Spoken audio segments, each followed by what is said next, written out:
After 10 days of depressing weather, Sunday dawned bright and cloudy, ideal for photography. So off we went with both cameras this time.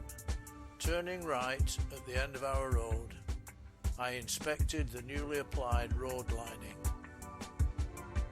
The mini roundabout and pedestrian crossing to Botanic Road were ignored, and we proceeded westerly up Botanic Road towards the Churchtown boundary. A terrace of the original thatched cottages can be seen across the road. Here we see the printer's shop, which as yet we haven't used. Now more of the original 17th century cottages. Many of the pavements are paved with original ceramic tiles, and a number have the Welsh manufacturer's trademark.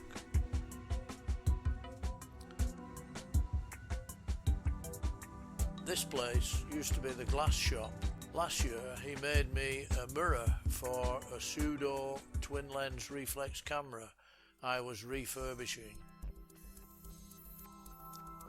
Amusing names on this pair of shops, only ever looked in their windows. This is the second of the butcher's shops serving the area. Sorry about the flare from the sun. This is the second of the two men's barbers. Tried him a couple of years ago. He should have a mask and a gun. Won't be going back. This place used to be the open all hours emporium. It closed in the summer. Now looks as though it will be competition for the chap across the road. This attractive block is across from the future estate agents. We don't have any spare money, so we haven't tried Mr. Farr. The tea shop, however, is one of the least expensive in the area. The ladies' hairdressers, however, is one of M's financial rejects. This original cottage could do with some TLC. Tried the Chinese a couple of times, but it didn't come up to my specification. This is our nearest church, but not our denomination. Sorry about the flare again. It's our local blacksmiths. We haven't used him, as there isn't much call for railings in apartments. We think this place could be the telephone exchange, but there aren't any signs. It would make an ideal apartment complex. This bungalow was converted from an original cottage.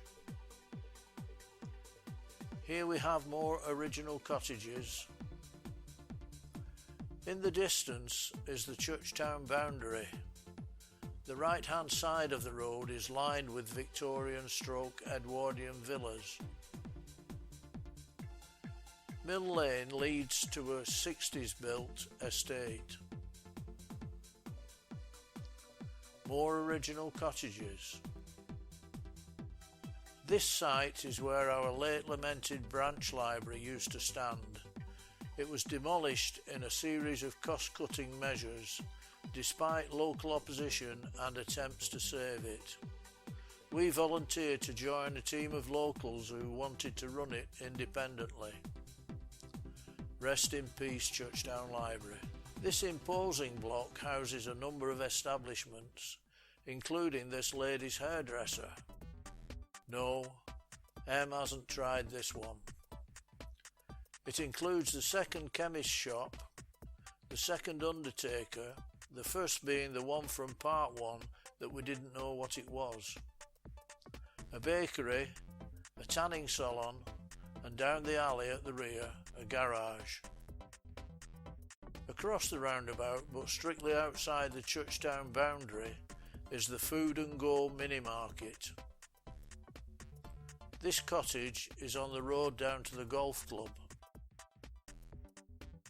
And finally, here we look back into Churchtown as we make our way back home, hopefully in time to miss the rain which is threatening.